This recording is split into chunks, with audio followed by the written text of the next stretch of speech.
Gelapnya malam menyimpan rahasia yang tak pernah kau bayangkan. Bisikan lembut di telingamu adalah peringatan.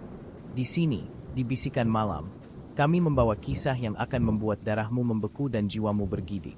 Dengarkan baik-baik, tapi jangan biarkan rasa takut menguasaimu, karena malam ini, kau tidak sendiri. Mesum di villa berakhir ditiduri setan. Sekelompok teman muda, yang terdiri dari Andi, Rina, Dika, dan Mia, memutuskan untuk berlibur akhir pekan di sebuah villa tua yang terletak di pinggiran kota. Villa tersebut dikenal memiliki suasana yang sepi dan jarang dikunjungi orang. Namun mereka tertarik untuk menyewa karena harganya murah. Mereka pun tiba di villa tersebut pada sore hari, disambut oleh suasana yang sunyi dan agak menyeramkan. Di dalam villa, mereka mulai merasakan sedikit ketegangan. Dinding-dinding villa dipenuhi dengan debu, dan jendela-jendela besar yang sudah berumur tampak seperti hampir roboh. Namun, rasa penasaran mereka mengalahkan rasa takut. Tanpa pikir panjang, mereka mulai berkemas dan menyiapkan tempat tidur di ruang besar yang menjadi pusat villa tersebut. Malam mulai datang, dan udara di luar terasa semakin dingin. Mereka duduk bersama, tertawa, dan bercanda di sekitar api unggun yang mereka buat di ruang tengah. Tetapi, beberapa di antara mereka merasa ada yang aneh. Mia, yang cukup sensitif terhadap suasana, merasakan adanya kehadiran yang tidak tampak, membuatnya merasa cemas. Malam itu, setelah bercanda dan menonton film di ruang tamu, Mia merasakan hawa yang semakin berat. Saat berjalan menuju kamar tidur, dia melihat sesuatu yang aneh di dinding villa. Di sana, tergores dengan jelas tulisan yang tampak baru. Jangan tinggal terlalu lama. Mia terkejut dan berlari kembali ke teman-temannya untuk memberitahu mereka. Andi yang biasanya bersikap skeptis mencoba meredakan ketegangan. Dia memutuskan untuk memeriksa dinding tersebut. Namun tak ada apa-apa. Kamu terlalu banyak berpikir, Mia, katanya, berusaha meyakinkan.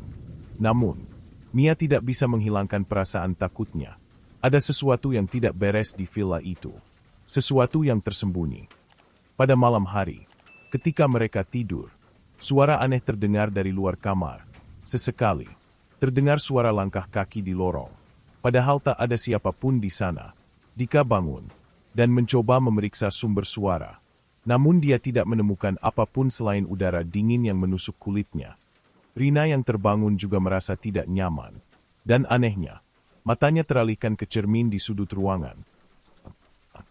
Tengah malam, tiba-tiba teriakan keras membangunkan seluruh teman-teman di villa. Mereka berlari keluar kamar dan melihat Mia terbaring di lantai. Wajahnya pucat dan mulutnya terbuka lebar. Seolah-olah dia baru saja melihat sesuatu yang sangat menakutkan. Ada yang di belakangmu. Mia berteriak dengan suara serak. Andi dan Dika cepat-cepat mengangkat Mia dan membawanya ke ruang tamu.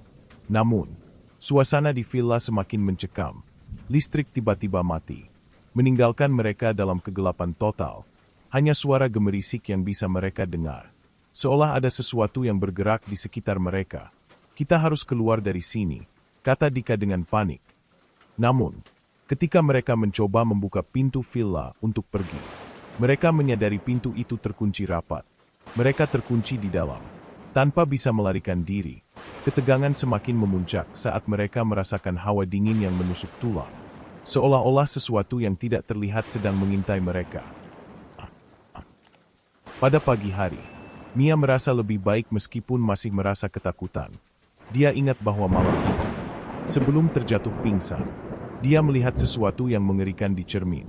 Wajahnya yang terpantul bukanlah miliknya, melainkan wajah yang berbeda, yang tampak marah dan penuh kebencian. Saat dia menceritakan hal ini kepada teman-temannya, mereka hanya bisa menatapnya dengan kebingungan. Namun, Rina mulai merasa ada sesuatu yang tidak beres. Ketika mereka mengintip keluar jendela villa, mereka melihat sosok seorang wanita berdiri di kejauhan, mengenakan gaun putih panjang yang kotor. Wanita itu menatap mereka dengan tatapan kosong, seolah tidak hidup. Mereka berlari ke dalam rumah, ketakutan.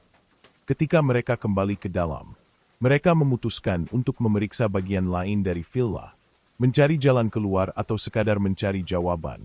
Di ruang bawah tanah, Mereka menemukan sebuah buku tua yang tampak sudah sangat usang.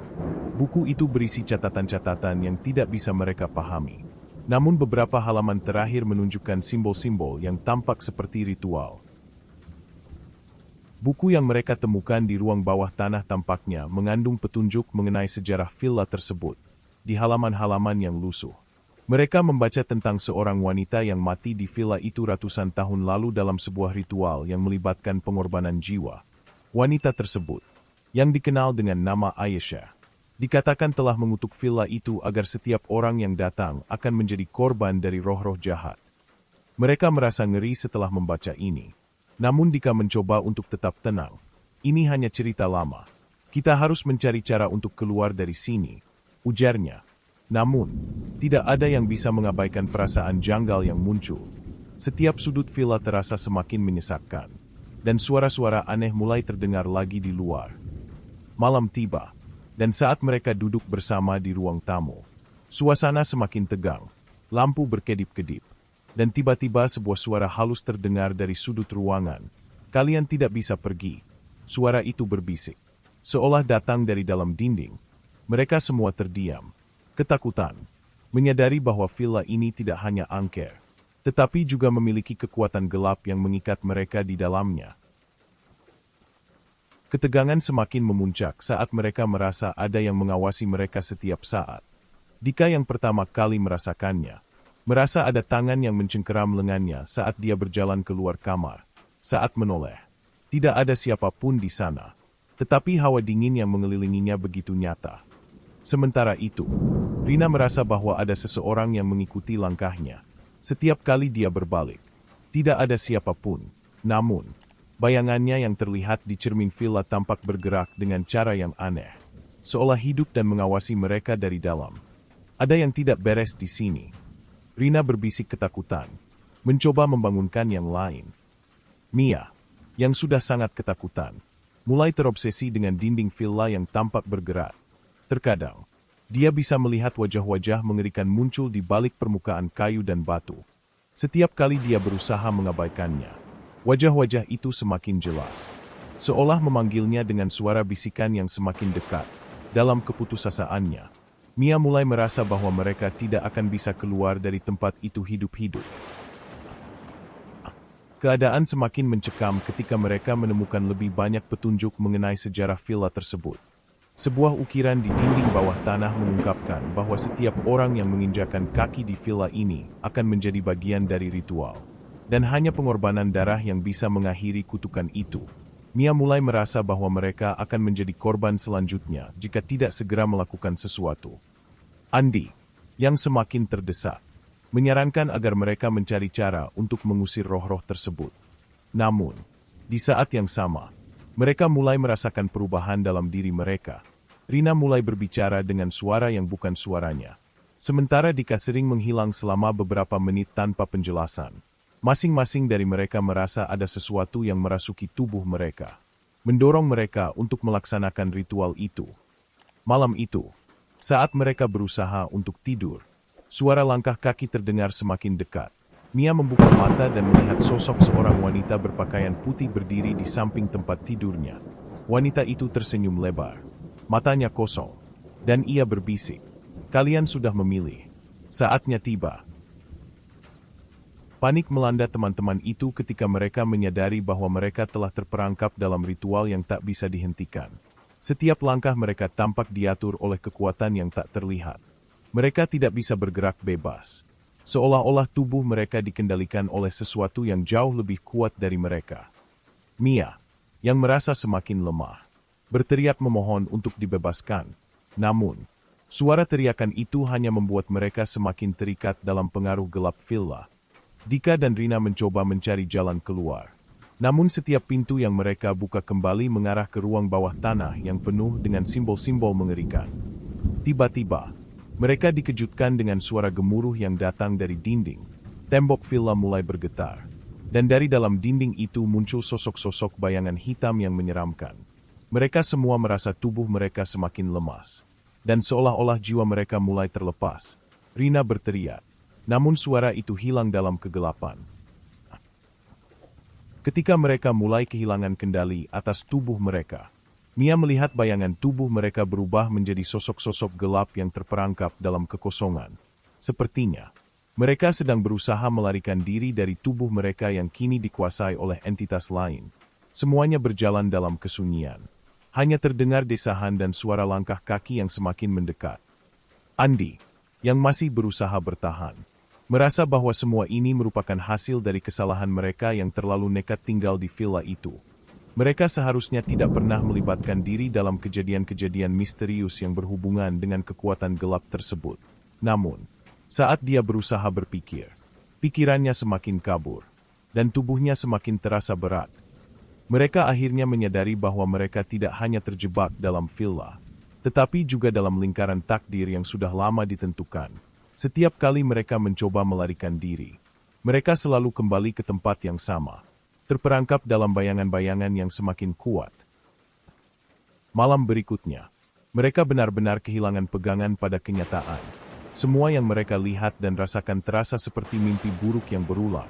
Mia, yang selalu merasa terhubung dengan dunia lain, akhirnya berteriak, "Kalian sudah tidak bisa pergi. Mereka menguasai kalian." Andi mencoba berpikir rasional, tetapi dia merasa tubuhnya mulai menghilang, seperti dibawa oleh sesuatu yang tidak terlihat.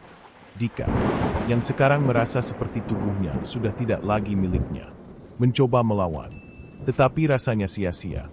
Mereka semua mulai sadar. Entitas-entitas yang menguasai villa ini bukan sekadar roh penasaran. Mereka adalah roh yang ingin menggantikan tubuh manusia dengan jiwa mereka sendiri. Sementara itu, Rina mulai berbicara dalam bahasa yang tidak dikenal. Seolah-olah dia sedang mengikuti perintah dari sosok yang tidak tampak. Ia mencoba untuk mengingat petunjuk dari buku yang mereka temukan sebelumnya. Tetapi saat itu semua terasa terlambat. Mereka sekarang benar-benar menjadi bagian dari ritual yang sudah lama berakhir. Mereka adalah korban yang tidak bisa melarikan diri. Keputusasaan melanda. Masing-masing dari mereka merasakan tubuh mereka semakin berat, seolah-olah terikat oleh rantai tak terlihat yang mengikat jiwa mereka. Rina, yang sebelumnya berbicara dalam bahasa asing, kini terdiam, matanya kosong, dan tubuhnya tampak seperti tidak lagi miliknya. Andi merasa tubuhnya mulai membeku, dan hanya ada satu suara di dalam kepalanya yang berbisik, "Kamu sudah menjadi milikku." Mia, yang sejak awal merasa ada sesuatu yang aneh di villa, mulai melihat bayangan-bayangan gelap di sudut-sudut mata. Sosok-sosok hitam itu bergerak perlahan, mendekati mereka satu persatu. Mereka berusaha berlari, namun setiap langkah terasa seperti dihadang oleh kekuatan yang lebih kuat dari tubuh mereka. Bahkan suara mereka pun tidak keluar, terhalang oleh semacam kutukan yang mengunci mulut mereka. Di ruang tengah villa, mereka melihat sebuah altar yang sebelumnya tidak ada. Di atasnya, sebuah batu hitam besar terletak di tengah ruangan, berkilau dengan cahaya yang tidak wajar. Mia merasa ada kekuatan yang lebih besar lagi bersembunyi di dalam batu itu, seolah-olah menginginkan mereka sebagai bagian dari ritual yang lebih mengerikan. Ketika mereka akhirnya bisa bergerak sedikit, Dika mencoba untuk berbicara, namun suaranya terdengar serak dan aneh, seperti bukan miliknya. "Kita harus pergi. Kita harus keluar dari sini," teriak Dika. Meskipun dia tahu itu tidak akan terjadi, tubuhnya terasa semakin kaku, dan dia merasa seperti sudah mulai terpisah dari dunia nyata. Mia, yang merasa lebih terhubung dengan roh-roh yang menghuni villa itu, tiba-tiba mendengar bisikan di telinganya. "Kalian tidak bisa pergi. Kalian sudah dipilih." Saat itu, ia merasa tubuhnya semakin lemah. Matanya mulai berkunang-kunang, dan dia merasa terjatuh ke dalam gelap yang pekat. Semua yang ada di sekitarnya seakan-akan menghilang. Di ruang bawah tanah, mereka melihat sebuah lukisan besar di dinding, menggambarkan seorang wanita berpakaian putih berdiri di tengah api yang membara. Wajah wanita itu tampak sangat familiar, seperti sosok yang mereka lihat sebelumnya. Mia merasakan kehadiran wanita itu semakin kuat, dan tanpa sadar, dia berjalan menuju lukisan itu, seperti terhipnotis.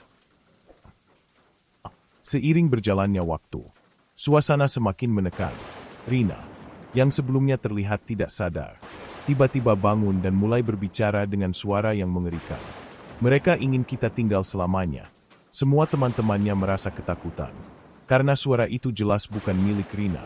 Ia mulai berjalan menuju pintu utama. Dan tanpa mereka sadari, pintu itu terbuka dengan sendirinya, mengarah pada kegelapan yang mengintai di luar. Dika yang panik mencoba menghentikan Rina. Tetapi ketika dia menyentuhnya, tubuh Rina berubah menjadi dingin dan keras seperti batu. Dika terperangkap dalam cengkeraman tak terlihat. Dan tubuhnya mulai diselimuti kegelapan. Andi, yang melihat apa yang terjadi pada temannya, merasa dirinya tak bisa berbuat apa-apa. Rina kini berada dalam pengaruh penuh dari roh jahat yang menguasai villa itu. Mia mencoba berlari ke ruang bawah tanah, berharap menemukan petunjuk yang bisa membantu mereka. Namun, semakin dalam dia masuk, semakin banyak bayangan gelap yang mengikuti langkahnya. Di dalam ruang itu, dia menemukan sebuah cermin besar yang tergantung di dinding. Ketika dia melihat pantulan dirinya di cermin, sosok yang ia lihat bukanlah dirinya, melainkan seorang wanita yang sedang tersenyum lebar. Matanya kosong dan penuh kebencian. Mia terpaku di depan cermin. Matanya tak bisa lepas dari bayangan wanita yang ada di sana. Wanita itu mulai bergerak, mendekat ke arah Mia, lalu meraih wajahnya dengan tangan dingin dan kasar. "Kalian sudah terlambat," bisik wanita itu dengan suara yang mengerikan. "Ini adalah akhir dari kalian." Mia merasa tubuhnya mulai kehilangan kendali. Namun dia berusaha melawan, mencoba untuk melepaskan diri dari kekuatan yang menguasai tubuhnya. Andi, yang menyusul Mia ke ruang bawah tanah, melihat apa yang terjadi pada temannya. "Mia, jangan!" teriaknya. Namun, Mia tidak mendengarnya. Dia hanya bisa melihat cermin itu semakin menghisap jiwa-jiwa mereka, seolah membawa mereka masuk ke dalam dunia lain. Mata Andi mulai terbelalak saat melihat cermin itu mulai memancarkan cahaya gelap yang memikat. Ketika Andi mendekatkan tangannya ke cermin, dia merasakan hawa dingin yang membekukan kulitnya. Namun, tubuhnya seolah terhisap ke dalamnya, dan dia mulai merasakan sensasi terperangkap dalam dimensi lain. "Apa yang terjadi pada kita?" pikirnya dalam hati. Tetapi mulutnya tak bisa mengeluarkan kata-kata. Mereka semua berada dalam cengkeraman kekuatan yang sudah terlalu besar. Malam itu, mereka merasa semakin terperangkap dalam dunia yang berbeda. Setiap langkah mereka terasa seperti berjalan di dalam kabut tebal yang penuh dengan bayangan aneh. Rina, yang semakin terpengaruh oleh kekuatan villa, tiba-tiba berteriak, "Tidak ada jalan keluar. Kita akan terjebak selamanya." Matanya tampak kosong, dan suara teriakan itu menggema di seluruh villa. Mia dan Dika yang sudah hampir kehilangan kesadaran merasakan ada sesuatu yang menjalar ke dalam tubuh mereka. Mereka berdua merasakan sesuatu yang dingin dan keras mengikat hati mereka. Sosok wanita yang muncul dalam mimpi mereka setiap malam kini berdiri di depan mereka. Dengan tatapan yang mengerikan, "Kalian tidak akan bisa pergi," kata wanita itu. "Kalian adalah bagian dari kami sekarang." Dengan segenap kekuatan yang tersisa, Dika mencoba merobohkan altar batu yang ada di ruang bawah tanah, berharap bisa menghentikan semua ini. Namun, begitu altar itu roboh, suara mengerikan terdengar dari dinding. "Kalian tidak akan pernah bisa menghentikannya," bisik suara itu, "karena kalian sudah dipilih sejak lama." Mereka semakin terperangkap dalam dunia lain yang dipenuhi oleh bayangan-bayangan gelap. Di sepanjang lorong villa, sosok-sosok yang mereka lihat sebelumnya kini muncul satu persatu. Mereka menyadari bahwa ini bukanlah dunia nyata, melainkan dunia antara hidup dan mati. Setiap kali mereka berusaha untuk melarikan diri, mereka selalu kembali ke titik yang sama. Sosok-sosok yang muncul mulai mengelilingi mereka, dan Andi merasa jiwanya semakin terpisah dari tubuhnya. "Apa yang mereka inginkan dari kita?" teriak Andi. Tetapi suara itu teredam oleh bisikan yang semakin kuat. Rina, yang sudah terpengaruh sepenuhnya, mengangkat tangan dan mulai melakukan gerakan yang aneh, seolah mengikuti ritual yang tak bisa dihentikan. Mia yang semakin tertekan merasa ada sesuatu yang merasukinya. Ia mencoba berteriak, tetapi tak ada suara yang keluar. Dia hanya bisa melihat bayangan dirinya yang terjebak dalam kegelapan. Tak bisa melarikan diri. Setiap kali ia melihat ke arah teman-temannya, mereka sudah berubah menjadi sosok-sosok yang berbeda. Roh-roh yang terperangkap di dalam villa itu selamanya. Malam itu, villa mulai bergetar hebat. Dinding-dindingnya pecah. dan lantai kayu yang rapuh mengeluarkan suara gemeretak. Setiap kali mereka mencoba untuk bergerak, tubuh mereka terasa semakin lemah. Seolah-olah jiwa mereka telah keluar dari tubuh mereka. Dika merasakan sensasi jatuh ke dalam lubang yang dalam, tanpa bisa berhenti. Mia yang terjatuh di lantai merasakan bahwa tubuhnya sudah tidak miliknya lagi. Setiap bagian tubuhnya terasa seolah-olah hampa. "Apa yang terjadi pada kita?" bisiknya. Tetapi tak ada jawaban. Setiap teman yang melihatnya, kini hanya melihat bayangan kosong, tanpa jiwa yang tersisa di dalamnya. Rina yang masih terperangkap dalam ritual itu mulai menyatu dengan sosok yang menghantui villa. "Kalian semua akan ikut bersama kami," katanya dengan suara yang dalam dan penuh kebencian. "Kalian tidak akan pernah bisa keluar dari sini." Sosok-sosok itu kemudian melangkah mendekat, menutupi mereka dalam kegelapan yang tidak bisa diterobos. Episode 18 hingga 20 akan berfokus pada klimaks dari pertempuran jiwa-jiwa mereka melawan kekuatan jahat di villa tersebut, dengan penurunan dan pengorbanan terakhir yang mengubah takdir mereka secara drastis. Malam itu, villa terasa semakin hidup dengan suara-suara aneh yang berderak di seluruh penjuru bangunan. Rina, yang sudah sepenuhnya dikuasai oleh roh jahat, kini berdiri di altar batu dengan mata terpejam. Tubuhnya bergerak tanpa kendali, mengikuti arahan entitas yang menguasainya. "Kalian harus bergabung. Tak ada yang bisa melawan," bisik Rina dengan suara yang berat dan mengerikan. Andi yang masih berusaha melawan, merasa tubuhnya semakin hampa. Setiap langkah terasa seperti melangkah di atas pasir yang runtuh. Mia, yang juga terjebak dalam dunia gelap ini, mulai merasakan sesuatu yang lebih buruk lagi. Ia melihat bayangan dirinya yang sedang melayang tanpa tubuh, terperangkap di antara dunia hidup dan mati. Semua ini terasa seperti jebakan yang tak mungkin bisa dilepaskan. Dengan sisa-sisa kekuatan yang ada, Dika mencoba untuk memecahkan simbol-simbol yang menghiasi dinding villa. Setiap simbol itu seperti mengikat mereka semakin dalam ke dalam dunia yang terkutuk ini. "Aku tidak akan menyerah," katanya dalam hati. Mereka tidak bisa menang. Namun, semakin dia mencoba, semakin dia merasa tubuhnya melayang, seolah terlepas dari dunia nyata dan menyatu dengan kegelapan yang menelan semua cahaya. Keputusasaan mulai melanda mereka semua, dalam kegelapan yang tak berujung. Mereka merasa tubuh mereka mulai terpisah satu sama lain. Mia yang sudah kehilangan harapan merasa bahwa hanya ada satu cara untuk menghentikan semuanya, dengan menghancurkan batu hitam yang ada di altar. Namun, saat ia melangkah menuju batu itu, tubuhnya semakin sulit digerakkan. Seperti ada kekuatan yang terus menariknya kembali. Sementara itu, Andi yang terus berjuang untuk mengendalikan tubuhnya, tiba-tiba merasakan sesuatu yang berbeda. Sebuah suara halus bergema di dalam kepalanya, mengatakan bahwa mereka harus memberikan sesuatu yang berharga, sebuah pengorbanan.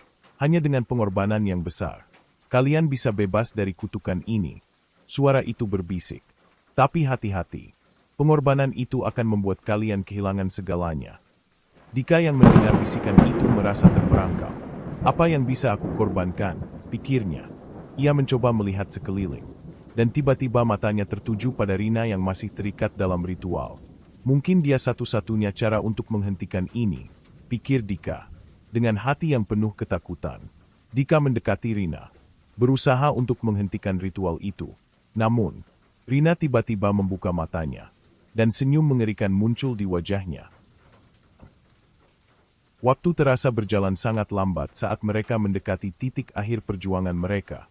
Dengan keberanian yang tersisa, Dika akhirnya memutuskan untuk menghancurkan batu hitam itu. Meskipun ia tahu harga yang harus dibayar sangat tinggi.